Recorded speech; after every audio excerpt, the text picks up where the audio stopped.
todos bienvenidos a Termómetro Económico, donde mediremos la temperatura semanal del mundo, con David Mendoza.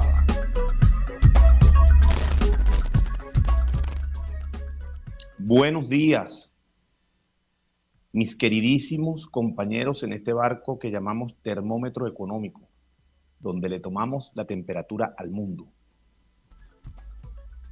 En los controles tenemos a Rafael Cedeño, en la edición y montaje a Raúl Sánchez, en las redes a Victoria Nieto, en la coordinación a Norángel Liscano y en la dirección a Elías Santana. Estamos transmitiendo desde Caracas, Venezuela, a través de la señal de radiocomunidad.com, gracias a nuestros amigos de Hernández y Yamau y Consultores y a la caricatura Super Mostacho, la cual pueden seguir a través de lapatilla.com. Mi nombre es David Mendoza. Estamos transmitiendo entonces en vivo un programa que le estamos dedicando a los amigos invisibles. Vamos a estar escuchando a lo largo del programa algunas canciones de este extraordinario grupo de música funk y rock alternativo. Sin más dilaciones, ha sido una semana llena de acontecimientos, de noticias, y fue bastante complejo seleccionar el tema que queremos tratar en la editorial. Sin embargo, nos decantamos por una editorial compartida, donde vamos a tocar, pues, unos temas que están relacionados a Perú y su democracia, así como a la rendición de cuentas de el extinto cargo de presidente interino inventado de la nada y que, bueno, habiendo terminado su supuesto mandato espectral, hizo una rendición de cuentas y sobre eso se han generado unos temas. Voy a empezar con Perú, por la importancia que tiene lo que está pasando en Perú para el continente y una alerta que le quiero mandar al querido pueblo peruano con el cual estoy sumamente agradecido. Yo pasé unos gratos momentos en Perú, a mí me fue muy bien. En Lima pasé unos días, en Chiclayo tuve algún tiempo, trabajé en Chiclayo un tiempito y a mí me fue muy bien, la gente de Chiclayo me trató muy bien. Disfruté mucho mi estancia por Perú. Como siempre digo, un pueblo que trabaja mucho y que es merecedor de mejor destino. En Perú, dada la situación que se generó entre el Parlamento y la Presidencia de la República del entonces Pedro Castillo, ese jaleo terminó en que Pedro Castillo hiciera un intento por disolver el Parlamento, lo cual no le salió bien. No le salió bien porque en realidad es un presidente que no había tenido el tiempo para hacer algunos cambios en ciertos estamentos de la sociedad, del estamento militar y de la seguridad, de la policía, los organismos de seguridad, como para intentar algo así. Es decir, dio un golpe de Estado sin tener las herramientas para dar un golpe de Estado. Gracias a Dios, y no tuvo éxito Pedro Castillo en ese intento de golpe de Estado para evitar que el Parlamento siguiera intentando sacarlo de la presidencia por diversas razones, de tal manera que Perú, dada la popularidad que tiene Pedro Castillo y los sueños que representa de reivindicación popular, su salida del poder dio como consecuencia la llegada de la señora Dina Boluarte al poder, a la presidencia del Perú, que era su vicepresidenta. Ella, haciendo a mi juicio una buena lectura de la situación, decidió adelantar las elecciones de 2024, o sea, que las habían adelantado en 2020, para 2024, adelantarlas aún más, hacer la propuesta para adelantarlas a 2023. Sin embargo, el Parlamento no ha aceptado esto. A mi juicio, un error del Parlamento. Un error del Parlamento porque la idea es que se vaya a elecciones lo antes posible para calmar un poco la ansiedad del pueblo peruano que tiene en este momento a una presidenta que aun cuando es constitucional, no fue elegida por ellos para ese cargo. En tal sentido, el pueblo peruano está demandando a su manera que se elimine el Congreso o se elimine el Parlamento y que se vayan unas elecciones inmediatas. Por supuesto, las fuerzas que apoyan a Pedro Castillo y son las que están impulsando pues todo esto, más un pueblo que está con justa causa molesto por las grandes desigualdades que existen en Perú y porque sienten que les han robado una posibilidad de reivindicación sacando de la presidencia al señor Pedro Castillo. Si habían razones o no para que el Congreso o el Parlamento peruano intentara por todos los medios sacar al presidente saliente, Castillo, bueno, eso es harina de otro costal, eso está por verse, por discutirse en otro programa, no es el sentido de este programa. Sin embargo, lo que sí queremos es alertar al pueblo peruano que por, a mi juicio, una muy mala práctica política que hay en el Perú, han tenido un montón de presidentes en menos de 2 años. En un periodo presidencial han tenido yo no sé cuántos presidentes ya, y eso no es sano para un país. No es sano para un país. Lo que está pasando con el Parlamento peruano tampoco es sano para Perú. El Perú no merece ese Parlamento, no merecía esa situación y ese desenlace. No lo merecían, más allá de que sea constitucional, no es la discusión si es o no constitucional. Estamos hablando de un tema ético, de cómo se debe practicar la política. Nuestros países están practicando una política muy mala, y en el caso de Perú también. Tienen que haber las mínimas cortesías y los mínimos modales democráticos en los países. No está bien lo que hizo Pedro Castillo y tampoco estaba bien lo que estaba haciendo el Congreso de Perú. Plantear un jaleo de esa naturaleza lo que ha hecho es volver a traer al Perú la sombra de la injusticia. Yo le hago una alerta al pueblo peruano, y es que miren lo que pasó en Venezuela. Miren lo que pasó en Venezuela cuando un presidente llamó a una constituyente solo para desconocer a un parlamento que había ganado en libérrimos comicios, manejados además por un árbitro plagado de figuras complacientes con el gobierno. Quedó neutralizado ese parlamento, se montó un parlamento paralelo que llamaron Asamblea Nacional Constituyente.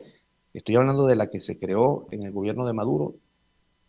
Parlamento que no, Asamblea Nacional Constituyente que no constituyó nada en absoluto y cuyo logro, según el propio presidente Maduro, es que logró la paz. Yo no sé en qué parte del mundo se llama a una Asamblea Nacional Constituyente que debe constituir al país a través de las leyes, ¿verdad? Que su objetivo es la paz. Él era el presidente, él es el presidente, entonces tendría él que generar la paz, no una Asamblea Nacional Constituyente que desconoció a un Congreso electo por el pueblo, porque ahí lo que ocurrió fue que el presidente actual, el señor Maduro, desconoció la voluntad popular, la desconoció abiertamente. El pueblo quería a un Congreso que era aquel Congreso de 2015, aquella asamblea que había electo, que había elegido, que había sido electa por el pueblo, y el señor Maduro la desconoció abiertamente. De la misma manera, está ocurriendo que en Perú así como ese Congreso, esa Asamblea Legislativa fue electa por el pueblo, el señor Pedro Castillo también lo había sido. Entonces no fue justo ese jaleo, ni es conveniente para el Perú. Ese tipo de situaciones no trae nada bueno y siempre hay aquel que está buscando pescar en río revuelto y normalmente esas cosas terminan con menos democracia. Normalmente los cuentos como el que Perú vive desde hace muy buen tiempo para acá terminan con menos democracia, no con más democracia. Plantarse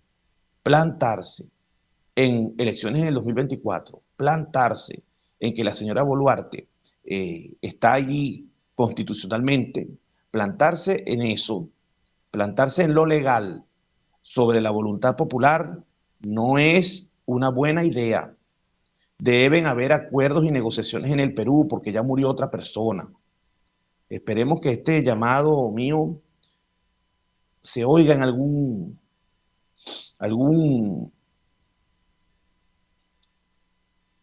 alguna persona, en algún espacio, en algún foro, porque lo estoy diciendo sin ánimo de meterme donde no es mi asunto, lo estoy diciendo con mucho amor, con mucho respeto por el pueblo peruano. Las fuerzas que están en el Perú actuando en este momento, tanto las fuerzas que están ejerciendo el poder de forma legal, deben sentarse a negociar con las fuerzas que están solicitando prácticamente que se desarme el Estado peruano. Deben sentarse a negociar porque los unos sienten que han sido esquilmados por los otros. El pueblo peruano que está apoyando estas salidas de calle se siente esquilmado porque eligieron un presidente y ese presidente ya no está en ejercicio. Y el Congreso, a mi juicio, provocó esta situación haciéndole tal persecución y tal enseñamiento al señor Castillo, más allá de que estoy seguro que habrán razones, siempre se pudo hacer las cosas de otra manera y en Perú se están haciendo de esta manera desde hace mucho rato. Yo espero entonces, rezo porque el pueblo peruano encuentre y las clases dirigentes peruanas encuentren una salida negociada, democrática, que mantenga el hilo constitucional como están tratando de hacer, pero también que respeten la voluntad popular y que ese pueblo que se siente esquilmado sea de alguna manera compensado con decisiones sabias. Esa es la primera parte de la editorial. Un abrazo a todo el pueblo peruano, desde aquí, desde esta humilde Venezuela de hoy, de mi parte y de todos los venezolanos. Y en segundo lugar, bueno, hablar del escandaloso o de la escandalosa rendición de cuentas del señor Guaidó. El señor Guaidó dio cuenta de 300 millones de dólares o 150 millones de dólares, 150 millones de dólares que se gastaron, y él afirma que esos 150 millones de dólares son pocos para luchar por la democracia. Yo considero que todos los días de mi vida lucho por la democracia venezolana. Escribo artículos, a veces subidos de tono, a veces no, siempre con mucho respeto, siempre llamando al voto como la salida, como la herramienta máxima donde se deben dirimir las diferencias de la sociedad y la negociación. Siempre abogo por la negociación y el voto como las herramientas que tiene la sociedad y la clase política para entenderse. Sin embargo, todos los días de mi vida estoy trabajando para luchar por la democracia venezolana. Y a mí nadie me ha dado 150 millones de dólares. Y si me hubiera tenido que tocar explicar en qué usé ese dinero, créanme que hubiera explicado hasta el último centavo. Escandaloso lo de Juan Guaidó. Escandaloso. Un verdadero atraco al país. Porque además, ese es un dinero que no se lo regalaron. Ese es un dinero que pertenece a los venezolanos.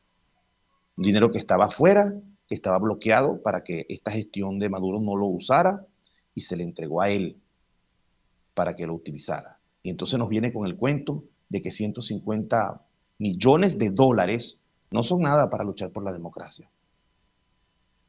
No son nada para él, que seguramente tendrá el control de algunos de esos fondos, pero ya no son de los venezolanos, sino de algún privado. No quiero señalar a nadie, precisamente por responsabilidad, pero definitivamente mucho de ese dinero fue a oscuros destinos, a bolsillos, a bolsillos. Yo creo que Juan Guaidó debe una explicación al país sobre ese dinero. Esa explicación que él dio no me satisface a mí, ni le satisface a un montón de venezolanos. En primer lugar, que explique en qué usó ese montononón de dinero. Y luego Pompeo, Mike Pompeo, ex director de la CIA y que manejó el Departamento de Estado de Estados Unidos, informó que no fueron 150 millones, que fueron 1.000 millones que se le entregaron al señor Juan Guaidó. El señor Juan Guaidó nos debe una explicación bien gruesa. Y sí creo que debería abrirse una investigación por parte no solo del Estado venezolano sobre el uso de esos fondos, sino una investigación por parte del Departamento del Tesoro de Estados Unidos, porque estoy seguro que esos fondos, aparte de que fueron desbloqueados por ellos, pasaron por allá, pasaron por los bancos de allá. Entonces yo creo que ahí hubo blanqueo seguramente, ahí hubo blanqueo de fondos. De tal manera, probablemente, presuntamente, yo lo presumo, pero definitivamente yo no le creo a Guaidó, no le creo que usó esos 150 millones de la forma más expedita y más transparente, cuando en realidad no explicó en qué los utilizó. Las cuentas no le dan al señor Guaidó. El señor Guaidó está en este momento en una situación, a mi juicio, muy precaria desde el punto de vista político. Y él pretende ser candidato presidencial en las primarias. Mucho cuidado con ese tipo de candidatos, porque ese tipo de candidatos no son justos. Esto es lo que quedó del trumpismo en Venezuela. Estas son las consecuencias del trumpismo en Venezuela.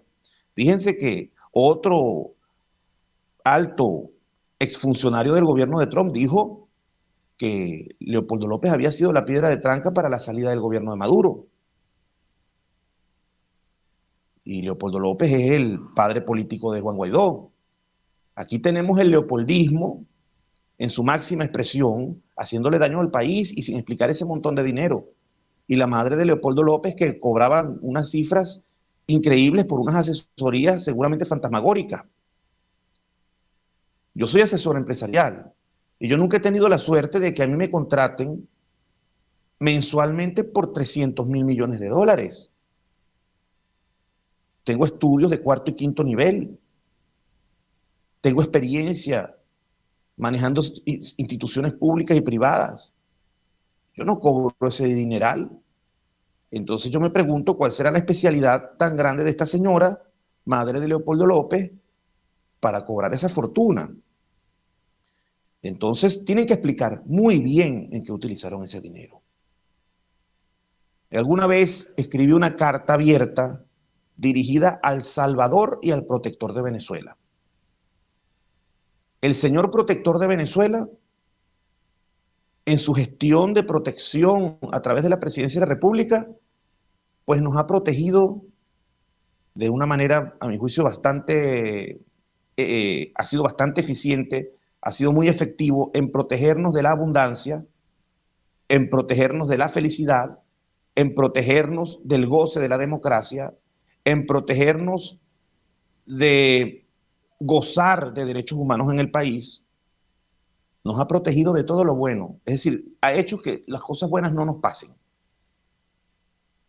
Sin embargo, ha permitido que las cosas malas nos pasen. Hambre y desnutrición en nuestra población y sobre todo en nuestros niños y en nuestros ancianos.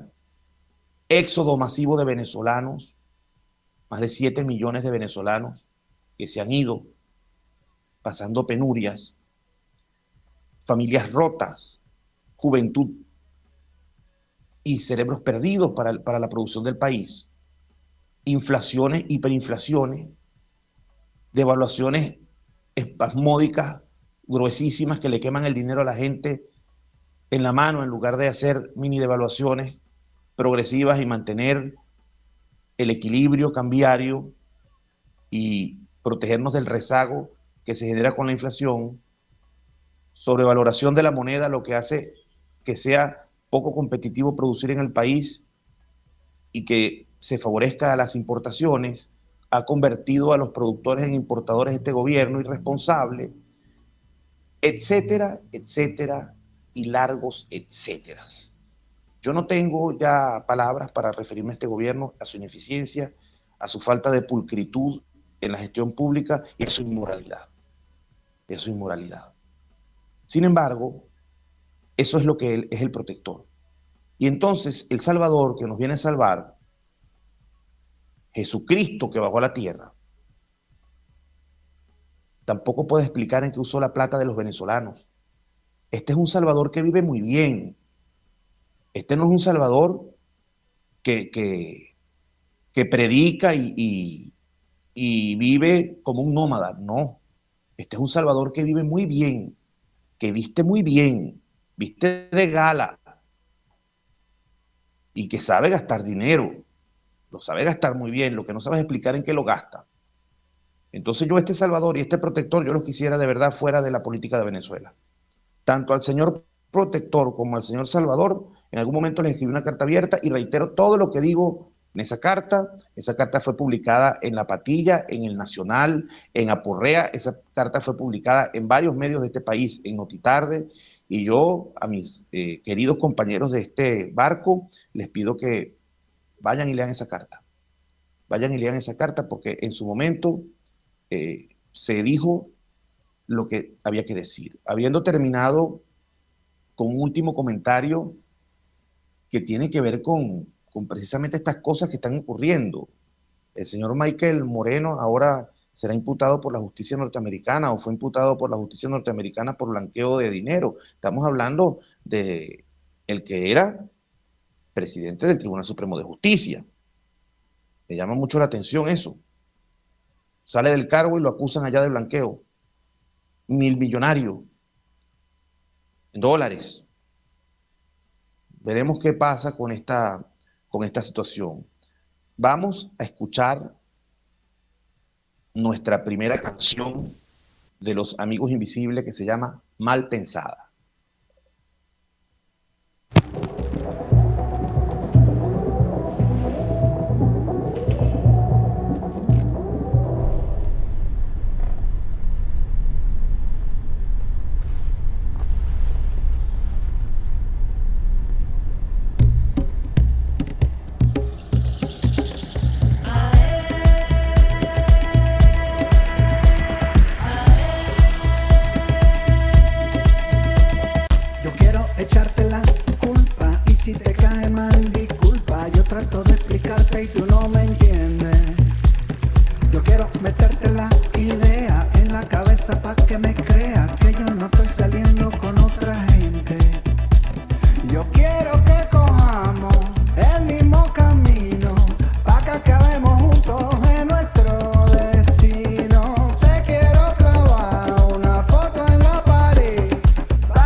Es que lo tuyo es el drama y que te den en la cama. Desayuno, almuerzo, comida, te lo comes todo, eres una consentida. Tú me lo pones muy duro, él seguirá al lado tuyo. Yo quiero que